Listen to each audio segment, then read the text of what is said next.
إنا نحن نزلنا الذكر وإنا له لحافظون۔ بسم اللہ الرحمن الرحیم۔ السلام علیکم ورحمۃ اللہ وبرکاتہ۔ ناظرین کرام، آپ کو پروگرام بزم قرآن میں خوش آمدید کہتے ہیں اور میں ہوں آپ کا میزبان حافظ سعد الرحمن۔ ناظرین کرام، جیسا کہ آپ جانتے ہیں کہ پروگرام بزم قرآن میں ہم نے ایک سلسلہ شروع کیا ہے جس کا نام ہے تعارف اہل قرآن، اور آج کا پروگرام بھی اسی سلسلہ کی ایک کڑی ہے۔ اور آج کے ہمارے مہمان جناب قاری سلمان محمود بڑے مالوی صاحب ہیں کہ جنہوں نے حال ہی میں دبئی میں ایک حسن قرات کے ہونے والے مقابلے میں دوسری پوزیشن حاصل کی ہے، اور آپ جو ہے اس سے پہلے بھی پاکستان میں بہت سے مقابلوں میں آپ نے پوزیشن ہولڈر ہیں، گولڈ میڈل ہیں۔ اسی طرح مدینہ میں بھی اللہ تبارک و تعالیٰ نے آپ کو عزتوں سے نوازا۔ یہ قاری سلمان محمود صاحب کا ہی خاصہ نہیں بلکہ آپ کا خاندان ایسا ہے کہ آپ کے والد محترم کو اللہ تبارک و تعالیٰ نے قرآن مجید کی دولت سے ایسے نوازا ہے کہ ان کے شاگردوں کے بڑے بڑے نام ہیں، اور وہ خود تو ایک پائے کے شیخ ہیں قرات کے میدان میں۔ اسی طرح آپ کے جو دادا جان ہیں حافظ محمد عبداللہ بڑے مالوی، وہ ایک بلند پایا شیخ الحدیث تھے، اور آج پاکستان کے پورے ملک میں اور آج ملک پاکستان میں جتنے بھی شیوخ الحدیث ہیں وہ یا تو ان کے براہ راست شاگرد ہیں اور یا پھر بالواسطہ ان کے شاگرد ہیں۔ تو آج ہمارے ساتھ قاری سلمان محمود صاحب موجود ہیں، اور یہ ہمارے لیے بڑی خوشی کی بات ہے، اور میں اپنی طرف سے پروگرام ٹیم کی طرف سے اور ہمارے ناظرین کی طرف سے قاری صاحب کا نہایت مشکور ہوں کہ جنہوں نے ہمارے لیے وقت نکالا۔ قاری صاحب، آپ کا نہایت شکریہ کہ آپ نے ہمارے لیے وقت نکالا۔ قاری صاحب، سب سے پہلے یہ بتائیے گا کہ اللہ تبارک و تعالیٰ نے آپ کو ماشاءاللہ قرآن کی دولت سے نوازا ہے اور اتنی عزتیں اللہ تبارک و تعالیٰ نے بخشی ہیں، تو آپ یہ بتائیے آپ کیا سمجھتے ہیں کہ ان کے پیچھے آپ کے کون سے اعمال یا کون سی خوبیاں ہیں جن کی وجہ سے اللہ تبارک و تعالیٰ نے آپ کو یہ مقام عطا فرمایا ہے؟ بسم اللہ الرحمن الرحیم۔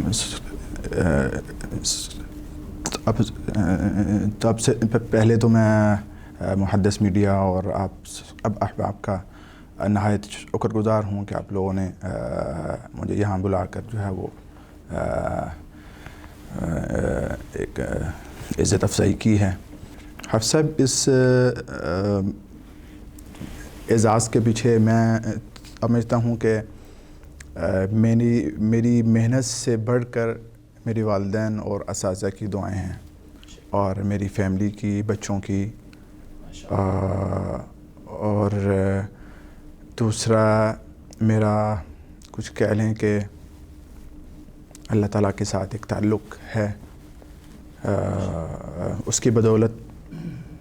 دوسرے نمبر پر جو ہے وہ یقیناً اللہ تعالیٰ کسی کی محنت کو ضائع نہیں کرتا، تو اس حوالے سے ابتدا سے ہی جو ہے وہ، چونکہ میری ابتدائی تعلیم جو ہے وہ اپنے والد محترم سے ہی ہے ماشاءاللہ، تو انہوں نے مجھ پر بڑی یعنی محنت کی ہے، اور اسی محنت کا ہی ثمر ہے کہ الحمدللہ میں ایک اچھا پڑھنے کے قابل ہوں۔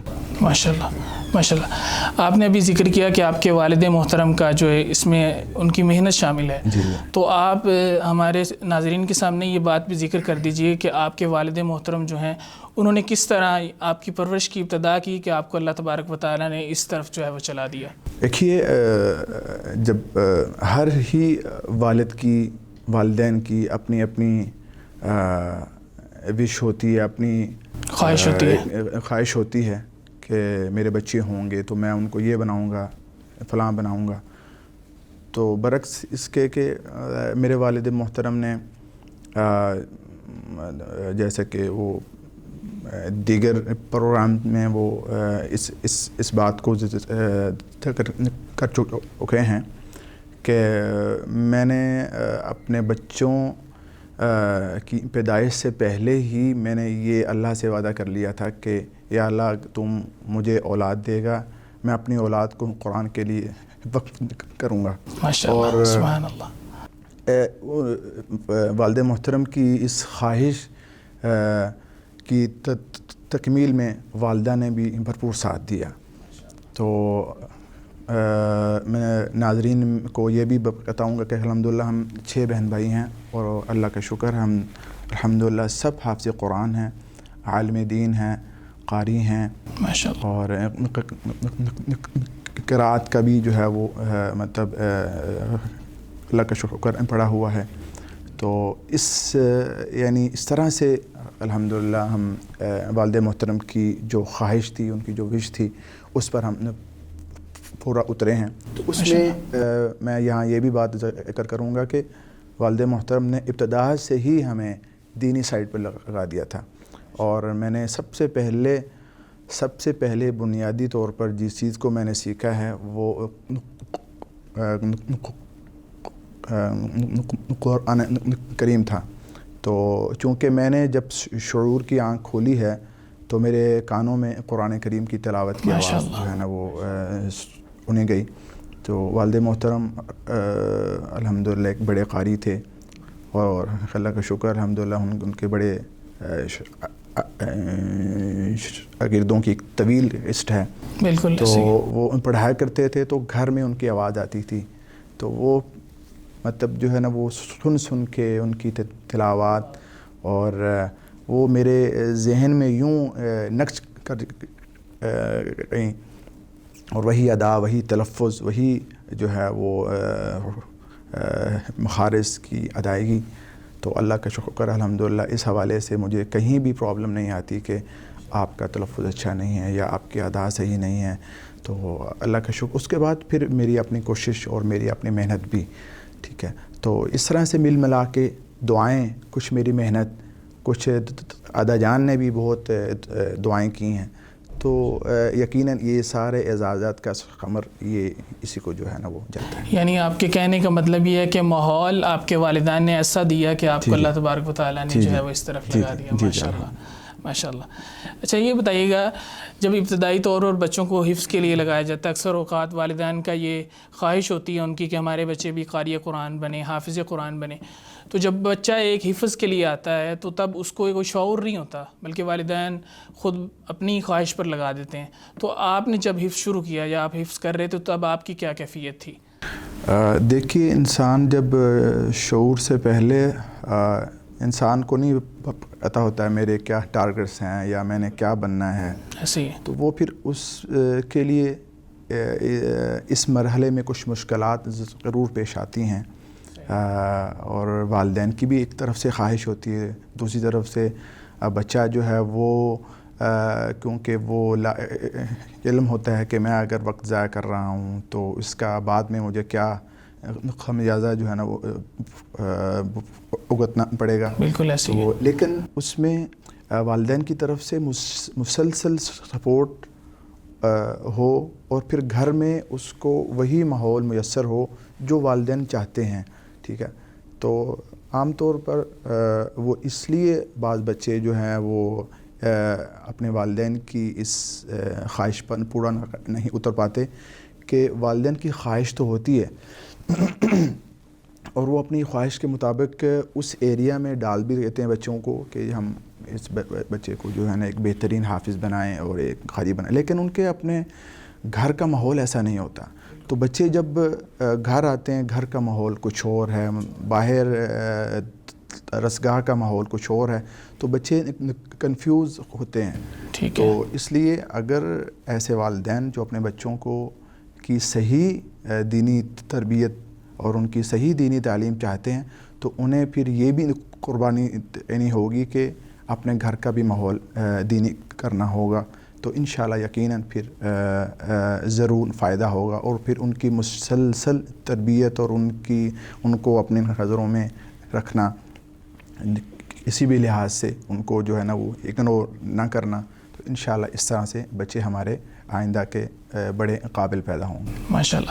قاری صاحب یہ بتلائیے گا کہ آپ نے تعلیم کے لیے کیا لائحہ عمل اپنایا, یا آپ کے والدین نے آپ کو کیسے تعلیم دلوائی؟ یعنی کہ ابتدا میں آپ نے اسکول کی تعلیم حاصل کی, پھر حفظ کی, اس طرح یعنی کہ کس طرح یہ سلسلہ چلا؟ میں نے آغاز میں جیسا کہ میں نے بتلایا ہے کہ میں نے ڈائریکٹ تحفیظ القرآن سے میں نے جو ہے نا وہ اس کا آغاز کیا. ماشاءاللہ. تو حفظ کا جب میں نے آغاز کیا تو اور میں نے تقریباً 12 سال کی عمر میں الحمدللہ مکمل چکا تھا میں.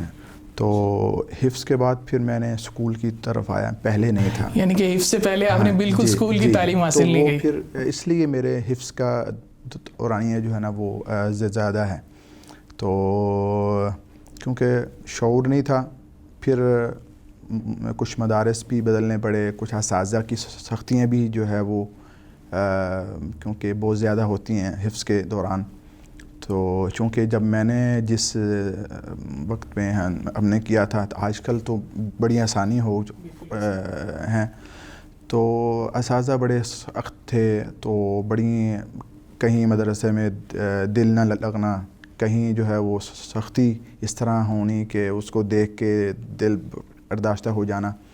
تو بالآخر والدین کی طرف سے مسلسل اس بات کا تذکرہ اور اس بات کی یقین دہانی کہ بیٹا ہم نے تمہیں حافظ بنانا ہے.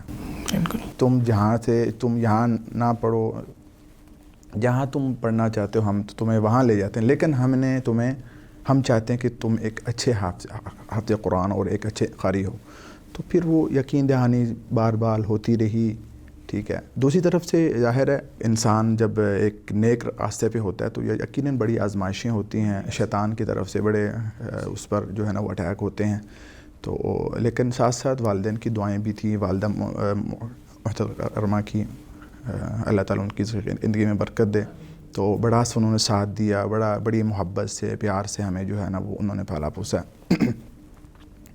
تو جب بھی کوئی اس طرح کا دل میں خیال وسوسہ پیدا ہونا ہے کہ کیا میں کر رہا ہوں, یہ وقت ضائع ہو رہا ہے میرا, مجھ سے میں نے نہیں کرنا حفظ, تو والدہ محترمہ بڑی محبت سے اپنی آغوش میں لیتی ہیں اور ہمیں جو ہے نا وہ ایک بہترین ہماری ذہن سازی کرتی, اور اسی کی بدولت الحمدللہ کہ میں حفظ کرنے میں کامیاب ہوں. ماشاءاللہ. تو حفظ کے بعد آپ نے پھر کیا آگے؟ حفظ کے بعد پھر اسکول کی طرف آئے, مڈل کیا, اس کے بعد پھر میٹرک, اس کے بعد پھر ایف اے, اور اس کے بعد پھر ساتھ ساتھ میری عرص نظامی, کیونکہ ابتدائی طور پر حفظ کے بعد میں نے حفظ کی تکمیل جو ہے وہ میں نے اپنے والد محترم کے پاس کی. ماشاءاللہ. تو اس کے بعد پھر تجوید کا جو مرحلہ ہے وہ بھی میں نے والد محترم سے ہی کیا. تو الحمدللہ آپ یعنی یہ کہہ سکتے ہیں کہ میں گھر سے ہی ایک مکمل قاری جو ہے نا وہ میں تیار ہو کے نکلا تھا.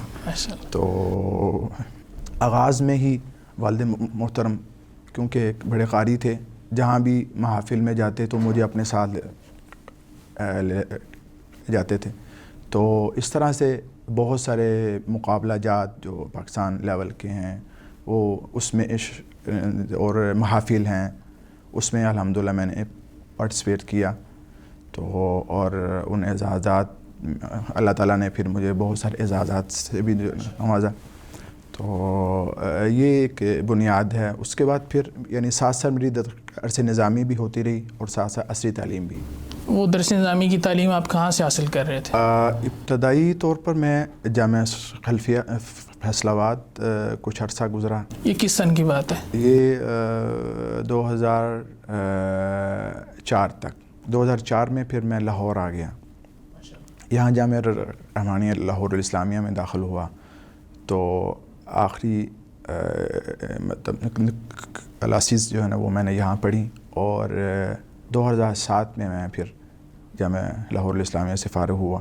ماشاءاللہ. اس کے بعد مجھے یہاں کچھ عرصہ پڑھانے کا موقع ملا, اور یہ بھی میرے لیے ایک اعزاز ہے کہ میں دوران پڑھائی ہی اللہ تعالیٰ نے مجھے تدریس کا موقع دے دیا تھا. میں آخری کلاس میں پڑھتا تھا, تو جامعہ لاہور الاسلامیہ کی انتظامیہ نے مجھے کہا کہ آپ نے آخری 2 پیریڈز جو ہے نا وہ ہمارے بچے جو ابتدائی کلاس ہے اس کو آپ نے تجوید پڑھانی ہے.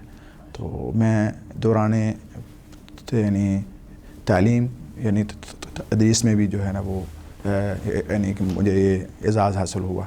اس کے بعد تقریباً 2-2.5 سال میں نے یہاں پڑھایا. اس کے بعد جو ہے وہ 2010 میں میرا جامعہ اسلامیہ مدینہ منورہ میں مدینہ یونیورسٹی میں جو ہے وہ میرا داخلہ ہو گیا. تو اس طرح سے یہ سلسلہ تعلیمی سلسلہ ہے. ماشاء اللہ. آپ نے جامعہ سلفیہ میں بھی پڑھا اور جامعہ رحمانیہ میں پڑھا پاکستان میں, تو آپ کے اساتذہ کون کون سے تھے جو بڑے اساتذہ تھے؟ جامعہ خلفیہ سے کچھ اساتذہ ہیں جیسے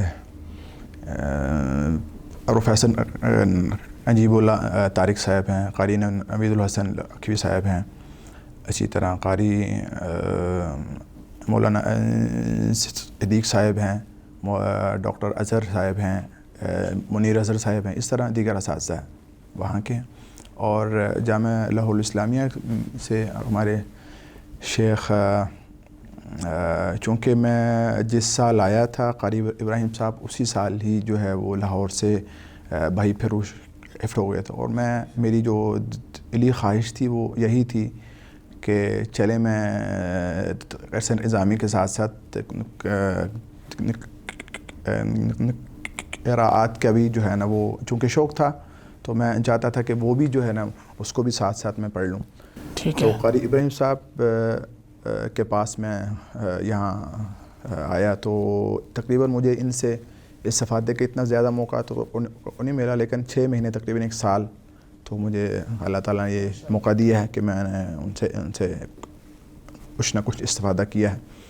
قاری ابراہیم صاحب کے علاوہ شیخ زید صاحب ہیں, شیخ عبدالرشید خلیق صاحب ہیں, اسی طرح شیخ رفیق مدنی صاحب ہیں, مولانا رمضان الفی صاحب ہیں, اسی طرح رفیع طاہر صاحب ہیں اور دیگر اساتذہ کرام ہیں. آپ جامعہ میں جامعہ رحمانیہ میں اس لیے آئے تھے کہ آپ قراءت اور تجوید کی جو تعلیم ہے اس کو حاصل کریں. جی جی. تو پھر کیا جو آپ کا مقصود تھا وہ آپ کو ملا یا نہیں جامعہ میں آنے کے بعد؟ کچھ ملا بھی اور کچھ نہ بھی ملا, چونکہ جس شخصیت کے نام پہ میں آیا تھا تو وہ وہاں سے شفٹ ہو گئے تھے, تو پھر میں مطلب کچھ پیریڈز اپنے کلیت الشریعہ کے مس کرتا اور کچھ پیریڈ جو ہے نا, لیکن وہ میرا ایک کچھ نہ کچھ چلتا رہا, لیکن جس طرح میں چاہتا تھا ویسے نہ ہوا. لیکن الحمدللہ وہ کمی میں اپنا یعنی باہر جا کے میں نے وہ مکمل کر لی. تو چونکہ مدینہ یونیورسٹی میں یعنی اسی ڈپارٹمنٹ سے جو ہے نا وہ فارغ التحصیل ہوں, اور اس کے ساتھ ساتھ میں نے اجازات بھی میں نے جو ہے نا وہ حاصل کیے ہیں مسجد قموی سے. اللہ کا شکر ہے الحمدللہ میرے پاس اجازات ہیں. تو یہ بھی کن کن شیوخ کے آپ کے پاس اجازات ہیں؟ وہاں میں نے تقریباً 2 مشائخ کے میرے پاس اجازات ہیں, روایت ورش میں ہے اور روایت حفص میں ہے. وہاں مدینہ میں محمد شفیع, ٹھیک ہے, اور ان سے ورش کی روایت کا ہے, اور اسی طرح شیخ عبد الکریم ہیں افغانی, ان سے روایت حفص کا جو ہے اجازت ہے. ماشاء اللہ. تو میں ناظرین کو یہ اہم بات بتاتا چلوں کہ پاکستان سے جو لوگ مدینہ میں پڑھنے جاتے ہیں تو اکثر لوگ جو ہے وہ کلیت الحدیث میں جاتا ہے, کوئی کلیت شریعہ میں جاتا ہے. بہت کم لوگ ایسے ہوتے ہیں جو کلیت القرآن میں جاتے ہیں, اور قاری صاحب کی قرآن کے ساتھ یہ محبت ہے, قرآنی تعلیم کو حاصل کرنے کی یہ لگن ہے کہ اللہ تبارک و تعالیٰ نے ان کو یہ توفیق عطا فرمائی کہ انہوں نے کلیت القرآن کو جو ہے اس کا انتخاب کیا. شیخ آپ نے پھر کلیت القرآن میں آپ نے کن اساتذہ کرام سے پڑھا وہاں پر جو مشائخ موجود تھے, اگر ان میں سے کسی کے نام بتایا جائے؟ کلیت القرآن میں وہاں ہمارے جو بڑے مشائخ میں سے شیخ عبدالرحیم انقیتی ہیں حفظہ اللہ, ڈاکٹر عبدالرحیم صاحب, اور اسی طرح شیخ عادل رفاعی ہیں, اسی طرح شیخ محمد شفیع ہیں, اور اسی طرح یعنی یوسف شیخ محمد یوسف یعنی ہیں. یہ کافی کبائر یعنی مشائخ میں سے مطلب یہ ہیں. اور بڑے متقن ہیں قراءات میں. جی بالکل اور ان ایسے کا بڑا نام ہے. بالکل ایسے ہی. تو اللہ تعالیٰ نے مجھے ان سے بھی جو ہے نا وہ پڑھنے کا جو ہے نا وہ موقع دیا. اچھا شیخ یہ بتلائیے گا کہ جب بندہ عام طور پہ درس نظامی کے لیے مدرسہ میں آتا ہے پڑھنے کے لیے، تو ایک جو بندے کا سلسلہ جو حفظ میں ہوتا ہے، باقاعدہ قرآن کو روزانہ پڑھنا اور مشق کرنا، وہ ایک بعض طلباء کا ختم ہو جاتا ہے. تو آپ اس بارے میں ذکر کر دیجئے کہ آپ کیا اس دوران، اس تعلیم کے دوران بھی آپ مشق کرتے تھے، اور کرتے تھے تو کتنا وقت آپ مشق کے لیے نکالتے تھے؟ دیکھیے جو یہ مشق ہے، پریکٹس ہے، یہ جب تک کوئی قاری نہیں کرے گا تو میرا نہیں خیال کہ وہ ایک یعنی خوبصورت پڑھنا یا اپنی تلاوت میں اتقان اور اپنی تلاوت میں پختگی کے معیار کو جو ہے نا وہ پا سکے گا. تو یہ مشق ایک بنیادی چیز ہے. اور جو طلباء، جو ساتھی اس مشق کو چھوڑ دیتے ہیں یا مشق اتنی نہیں ہے، تو وہ یہی وجہ ہوتی ہے ان کے پیچھے رہنے کی. اور میں نے دوران تعلیم اس کے لیے خاص وقت میں نے یعنی مقرر تھا مطالعہ کے علاوہ. عشاء کے بعد جب طلباء اپنا مطالعہ کر کے جو ہے وہ نیند کے آغوش میں ہوتے تھے، میں اس وقت تقریباً 1.5 سے 2 گھنٹہ روزانہ کی ڈیلی مشق کرتا تھا. تو اس دوران بعض شائقین بھی آ جاتے تھے، میرے ساتھی بھی آتے تھے جو کہ مطلب ویسے ساتھی تھے لیکن ان کو شوق ہوتا تھا، تو وہ بھی جو ہے نا وہ مشق کے لیے آ جاتے تھے. تو تقریباً یہ سلسلہ میں اس میں کوشش کرتا تھا کہ مشق میں ناغہ نہ ہو. صحیح. تو یہ ایک قاری کے لیے، ایک بہترین قاری بننے کے لیے از حد ضروری ہے. اور ابھی تک آپ کا یہ سلسلہ جاری ہے یا آپ چھوڑ دیا؟ اس کے لیے ایک الگ ہے، اور منزل کو یاد کرنے کا ایک سلسلہ الگ ہے. کم از کم 1 پارہ 2 پارے جو ہے نا وہ روز. سبحان اللہ، سبحان اللہ، ماشاء اللہ. آپ نے پاکستان میں بہت سے مقابلوں میں آپ نے شرکت کی، اور میں نے آپ کا قرآن، یہ تو اب دبئی والا مقابلہ ہوا ہے تو لوگوں کے سامنے بات ہوئی، ہم نے پہلے بھی سنا ہوا ہے، ہم نے لوگوں کو آپ کا قرآن پڑھتے ہوئے، جب آپ قرآن پڑھ رہے ہیں تو لوگوں کو روتے ہوئے بھی دیکھا ہے. تو آپ یہ بتلائیے کہ آپ نے پاکستان میں کن کن مقابلوں میں شرکت فرمائی؟ پاکستان میں ان مقابلوں کی تعداد بہت زیادہ ہے، مجھے ان کو گننا ممکن نہیں ہے ان کے لیے. کیونکہ میری یہ خواہش ہوتی تھی کہ جہاں میں نے مقابلہ کا نام دیکھا ہے کسی اشتہار میں، کسی رسالے میں، تو کوشش ہوتی ہے کہ میں وہاں پہنچوں، ضرور حصہ لوں، وہاں جو ہے نا وہ اس میں شریک ہوں. تو اس میں یہ نہیں میں نے دیکھا کس مسلک کا ہے، کس جماعت کا ہے، بس یہ دیکھا قرآن کو اچھا پڑھنے کا مقابلہ ہے تو میں بھی اپنا. اور یہی میری خواہش تھی کہ یا اللہ مجھے جب روز محشر جو ہے وہ اللہ تعالیٰ بلائیں گے تو یقیناً یہ ایک بڑی سعادت ہوگی کہ میرے کلام کو بہترین پڑھنے والے. تو میری یہی خواہش تھی کہ اللہ تعالیٰ میرا نام ان لوگوں میں شامل فرما لے جو کلام الہی کو خوبصورت پڑھنے والے ہیں. تو 2003 میں ایک پنجاب یونیورسٹی میں اسلامی جمعیت طلباء کے تحت جو ہے نا پورے پاکستان میں مقابلہ جات ہوئے، جو تحصیل سطح پہ، پھر ڈوین سطح پہ، اس کے بعد صوبائی سطح پہ، پھر ملکی سطح پہ، یعنی اس کے راؤنڈ تھے. تو الحمدللہ اس میں گولڈ میڈل انعام تھا جو کہ ڈاکٹر عبدالقدیر خان کے ہاتھوں مطلب جو ہے نا وہ یعنی یہ تھا اعزاز. تو الحمدللہ اس مقابلے میں جو 2003 میں منعقد ہوا، تو الحمدللہ اس میں مجھے کل پاکستان میں پہلی پوزیشن حاصل کرنے میں جو ہے نا وہ میں کامیاب ہوا. ماشاءاللہ.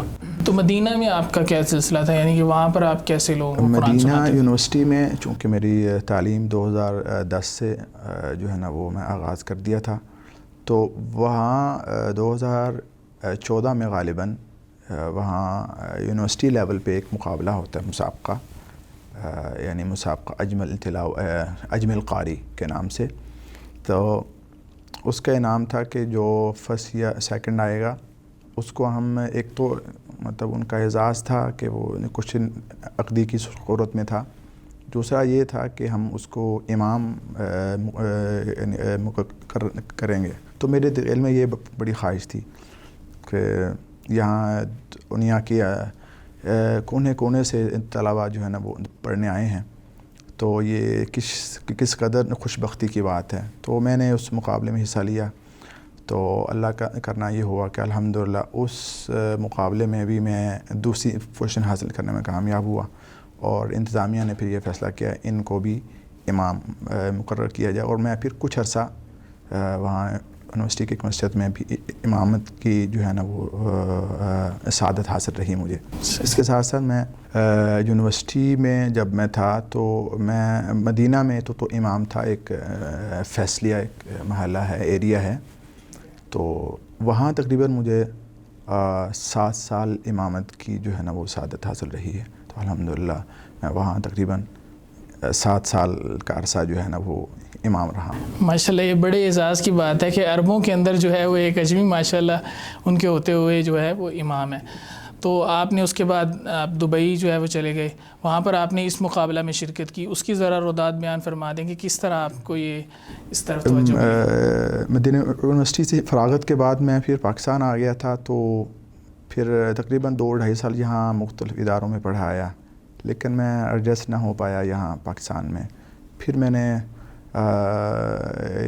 یو اے جانے کا فیصلہ کیا، تو دبئی میں تھا، تو وہاں ایک ساتھی آئے تو مجھے کہنے لگے قاری صاحب یہاں ایک مسابقہ ہوتا ہے، تو آپ اس مسابقے میں ضرور شرکت کریں، اور انشاءاللہ اس میں آپ ضرور کوئی نہ کوئی پوزیشن لینے میں کامیاب ہوں گے۔ تو وہ اس مسابقے میں جو ہے وہ آن لائن اپلائی کرنا تھا، ٹھیک ہے، تو میں نے اپلائی کر دیا اور میں بھول گیا، تو بعد میں اپنے کام کاج میں تو یہ مئی میں یہ جو ابھی گزرا ہے، تو انہوں نے یعنی میسیجز اپنے جن لوگوں نے اس مسابقے میں شریک تھے ان کو میسیج آئے کہ آپ کے نام مطلب اپروو ہو چکے ہیں، تو آپ اس مسابقہ میں شرکت کرنے کے اہل ہیں۔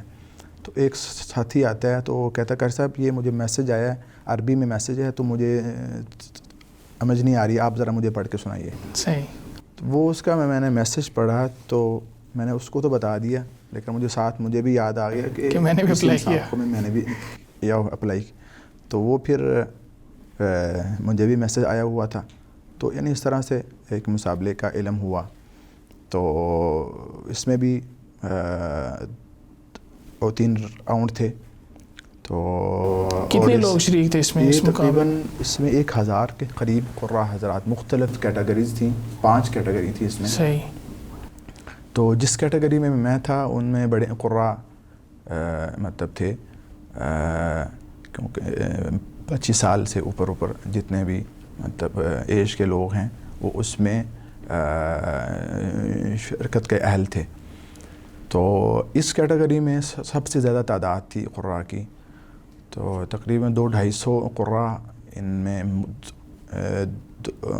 دنیا کے مختلف ممالک سے تعلق رکھنے والے ماشاءاللہ قراء حضرات نے اس مسابقے میں شرکت کی۔ تو اللہ تعالیٰ کا کرنا یہ ہوا کہ اس میں بھی الحمدللہ میں دوسری پوزیشن لینے میں کامیاب ہوں۔ اور یہ ہر سال ہوتا ہے یہ مقابلہ؟ یہ تقریباً دبئی کے بادشاہ جو ہیں وہ اس مسابقے کا نام ہے الشیخ محمد بن راشد، یعنی مسابقہ الشیخ محمد بن راشد اجمل ترتیل کے نام سے یہ مقابلہ ہوتا ہے۔ تو یہ 14واں سالانہ مقابلہ تھا جو دبئی میں منعقد ہوا۔ قاری صاحب یہ ذکر فرما دیجئے کہ ایک مقابلہ میں کامیابی حاصل کرنے کے لیے انسان کے پاس کن چیزوں کا ہونا ضروری ہے، یا کن چیزوں کی بنا پر مقابلے میں پرکھا جاتا ہے؟ دیکھیے مقابلہ حسن قرات ظاہر ہے وہ آپ کی تلاوت کو چیک کرتے ہیں، آپ کے ادا کو، آپ کے ضبط کو، آپ کے لہجہ کو، ٹھیک ہے کہ قاری صاحب، اور پھر آپ کے خود اعتمادی، ٹھیک ہے، اور یہ ساری چیزوں کا ہونا ایک مقابلے یعنی ایک قاری میں ہونا ضروری ہے۔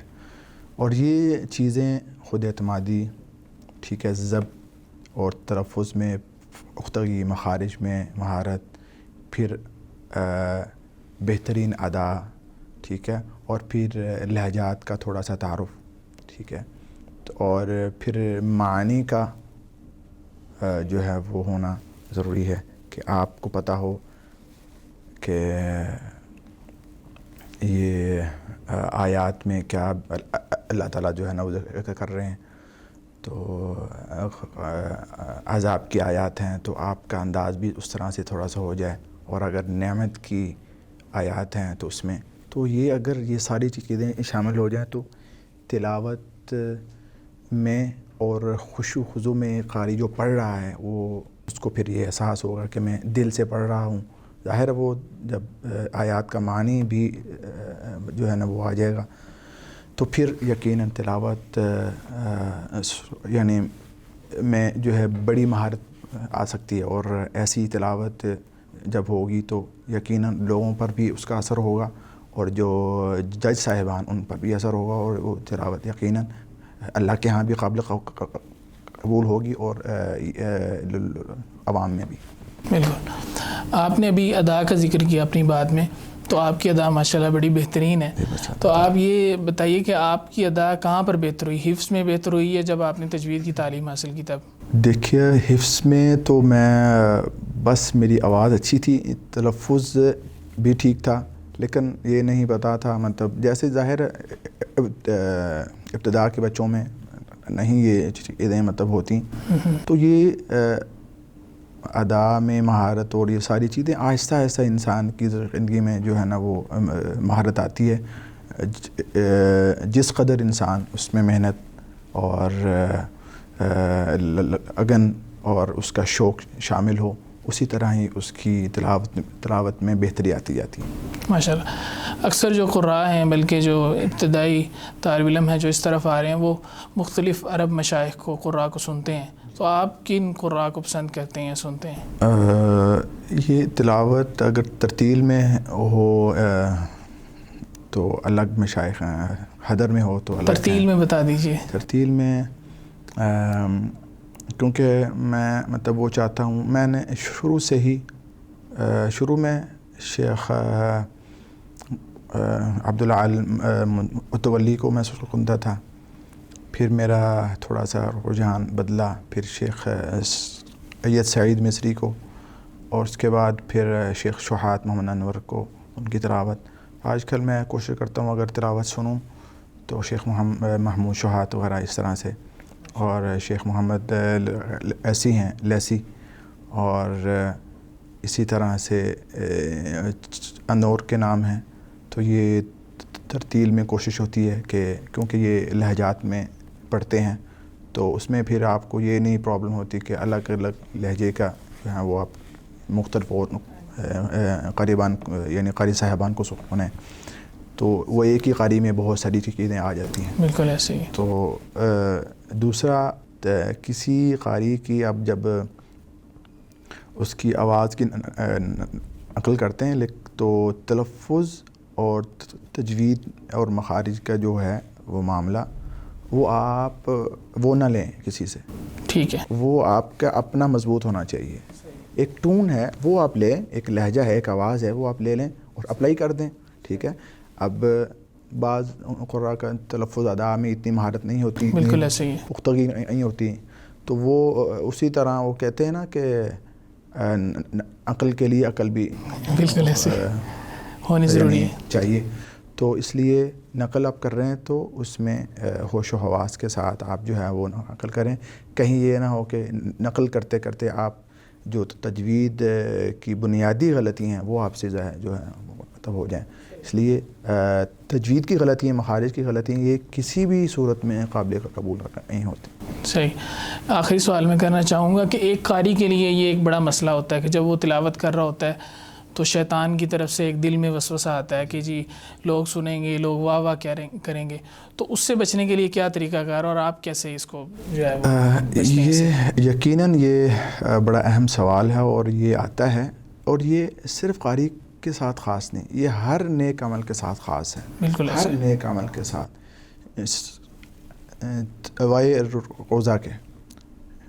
روزہ ایک ایسی عبادت کہ وہ خاموشی سے کسی کو نہیں پتہ روزہ ہے نہیں ہے. تو جتنی ایسی عبادات ہیں جو ظاہری ہیں، جو جس عبادت سے